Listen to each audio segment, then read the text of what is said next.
পারিনি, সেখানে যুবদল এখানে আজকে দেখিয়ে দিয়েছে যে যুবদল বর্ধিত মিটিং করতে পারে পারে পারে।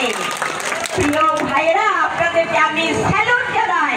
আমি আপনাদের চাচি, আপনাদের নানি, কারো ভাবি, সেই হিসাবে আপনাদেরকে আমি সশ্রদ্ধ সালাম জানাই, স্যালুট জানাই।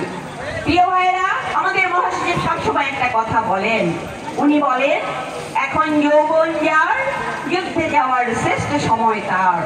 হ্যাঁ ভাইয়েরা, যৌবন হলো উজ্জ্বলতার প্রতীক, যৌবন হলো উচ্ছলতার প্রতীক, যৌবন হলো সৃষ্টির প্রতীক, যৌবন হলো দু পায়ে সমস্ত অন্যায়কে দূর করে ন্যায়কে প্রতিষ্ঠা করার প্রতীক হলো এই যৌবনকাল। জীবনের সবচেয়ে শ্রেষ্ঠ সময় হলো এই যৌবনকাল। এই সময় আপনারা যেটা করতে পারবেন, আপনাদের মনে যে সাহস আছে, যে উদ্দীপনা আছে, যে এনার্জি আছে, অন্য কোনো সময় কিন্তু সেটা থাকবে না, অন্য কোনো সময় সেটা কিন্তু করতে পারবেন না। যেটার বহুবার প্রমাণ এই দেশে হয়ে গিয়েছে। 1952 সাল আপনাদের মতো যুবকেরা রাস্তায় রক্ত ঢেলে দিয়ে বাংলা ভাষাকে রক্ষা করেছিল।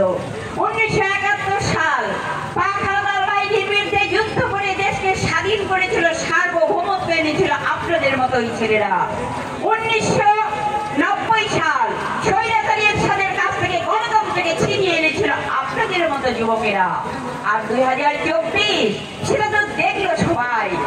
দীর্ঘ 17টি বছর আন্দোলন করে নির্যাতিত হয়ে জেল খেটে বাড়িঘর বিরান করে দিয়ে কপটহীন হয়ে ভিক্ষুক হয়ে শেষ পর্যন্ত আপনারা দেশকে স্বাধীন করলেন শেখ হাসিনার কবল থেকে।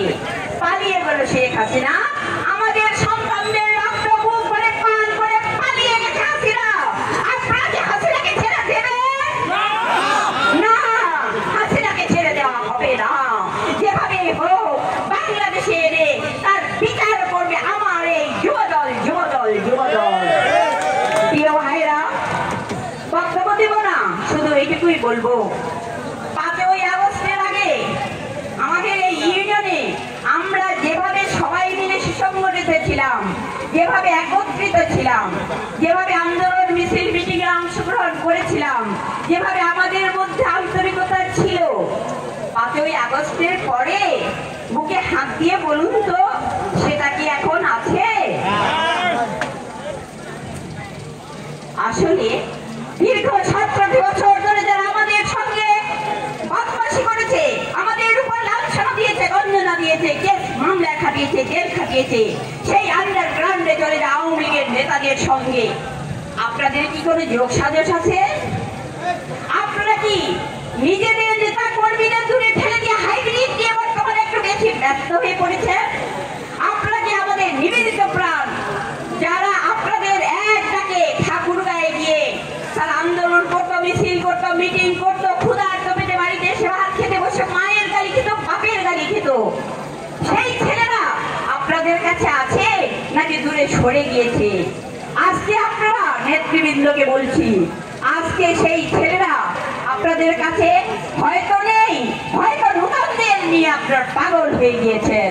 এটা করলে চলবে না, কারণ সামনে নির্বাচন।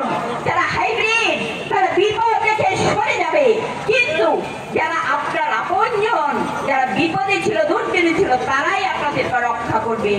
প্রিয় ভাইরা, জনগণ সকল ক্ষমতার উৎস। 5ই আগস্টের পর আমরা কে কি করছি না করছি প্রত্যেকটি পুঙ্খানুপুঙ্খভাবে লক্ষ্য করছে জনগণ। সময় এলে জনগণ তার পাই টু পাই জবাব দেবে।